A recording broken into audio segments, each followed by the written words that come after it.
الگ کیا فرعون سے. آل فرعون، صرف فرعون نہیں، آل فرعون. یہ آل جو لفظ ہے نا یہ ڈیٹیل لفظ ہے، اس کی تفصیل جاننا علمی بات ہے.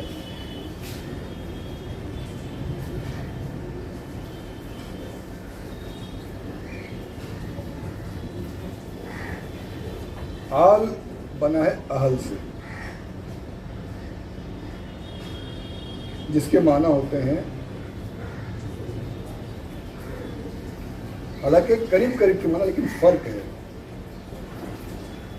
اہل جو ہوتا ہے نا، اہل جو ہے وہ کسی کی طرف بھی نسبت کر سکتے ہیں. جیسے اہل شام، اہل مکہ، شہر کی طرف نسبت کرتے ہیں، مکہ والے، شام والے، اہل علم، علم والے. مگر آل جو ہوتا ہے یہ صرف بڑے کی طرف اس کی نسبت کی جاتی ہے. اب بڑا یعنی بزرگی جس کے پاس ہو اسی کی طرف نسبت کرنا ہے. چاہے یہ بزرگی صرف دینی ہو ایسی بات نہیں، دنیاوی جو بزرگی دنیاوی بڑا اس کی طرف بھی آل کی نسبت کر کے کہا جائے گا. فرعون جیسے یہاں پر آل فرعون کہا جا رہا ہے تو فرعون کی کوئی دینی بزرگی نہیں تھی، دنیاوی بزرگی تھی، دنیا میں بڑا تھا، وہ بادشاہ تھا، تو اس لیے آل فرعون. تو اہل جو ہے وہ ہر طرف نسبت کر سکتے ہیں، آل صرف بڑے کی طرف، چاہے دنیاوی طور پہ ہو یا دینی طور پہ ہو. جیسے آل عمران بھی آتا ہے نا، سورہ آل عمران اور جو ذکر ہے یہ بھی وہاں آل فرعون جو دنیاوی طور پہ بڑا تھا، دینی کوئی بڑا ہی نہیں تھی. آل عمران دینی طور پر بڑے ہوئے. آل نبی کہتے ہیں حضور صلی اللہ علیہ وسلم کی تو سب سے بڑی نسبت ہے، سب سے بڑی آل.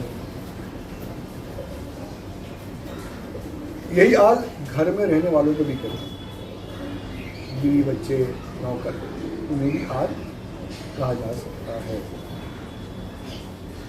کہتے ہیں، کہا جا سکتا ہے، کہتے ہیں.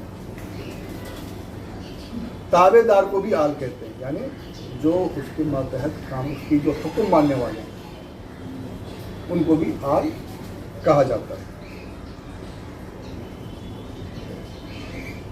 اب یہ دیکھیے، یہ جو معنی ہے نا تابع دار، گھر والوں کو بھی آل کہا گیا، جو ریئل اولاد ہے ان کو بھی آل کہا جاتا ہے. اور جو صرف تابع دار ہیں، جو اس کے حکم کو مانتے ہیں، اس کی پیروی کرتے ہیں، ان کو بھی آل کہا جاتا ہے.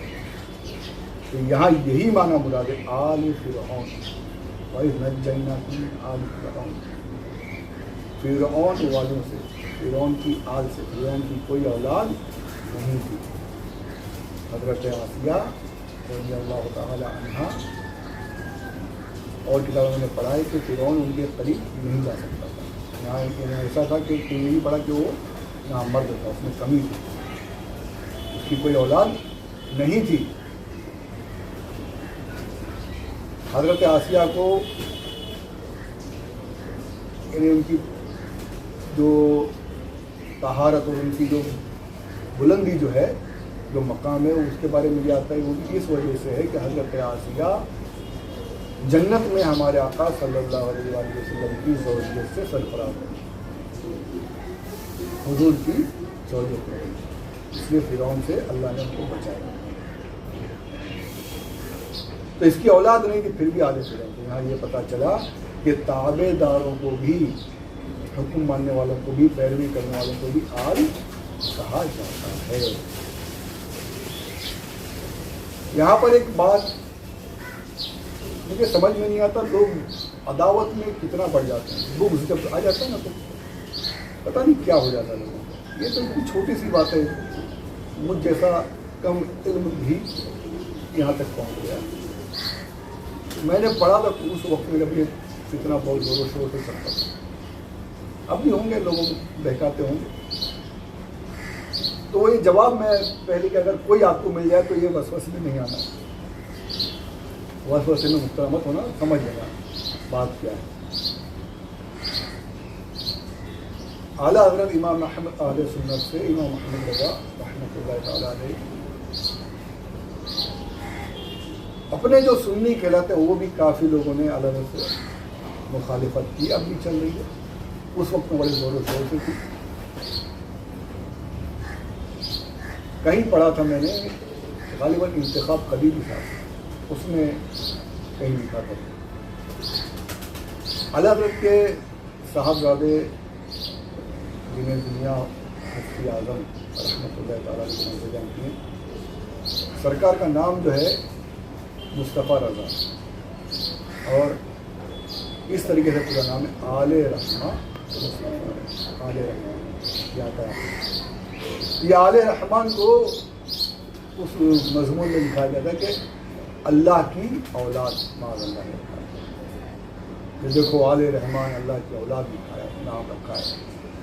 احمد رضا نے اپنے بچے کا نام اس طریقے سے کہ آل رحمان اللہ کی آل بنا دیا، اللہ اولاد سے پاک ہے. یہ ہے یعنی کیسا لوگ جب کسی کی عداوت میں آتے ہیں تو کچھ سمجھتے ہی ہو، تو عالم بھی تھے، ان کو تو پتہ ہوگا، پھر پتہ نہیں کیسے کیا. اس کا جواب یہی ہے کہ اب اگر کوئی آتا ہے نا، اگر کوئی آپ کو بہکانے کی کوشش کرتا ہے کہ مفتی اعظم کا نام تو آل رحمٰ اللہ کی آل معاذ اللہ، تو یہ آپ سیدھا کہ آل سے مراد وہاں پر تابع داری، اللہ کا تابع، اللہ کا فرما بردار، اللہ کا حکم ماننے والا، رحمان کا حکم ماننے والا، رحمان کا فرمان ماننے والا، وہ ہے آل رحمان. یہاں آل سے مراد پیروکار تابع دار ہے. اولاد ہی ہر جگہ مراد نہیں ہوتی، جیسے یہاں فرعون کے بارے میں کہ اعلیٰ فرعون آل فرعون فرمایا، فرعون کی کوئی اولاد نہیں کتابوں سے ثابت ہے. تو وہاں پر مراد یہ ہے کہ فرعون کے ماننے والے، فرعون کے پیروکار، فرعون کے ڈسائپل، فرعون کے تابع دار جو تھے، ان کو آل سے مراد ان کا ذکر ہے. تو یہ ضروری بات قرآن سے ثابت ہو رہی کہ میں نے پیش کر دی.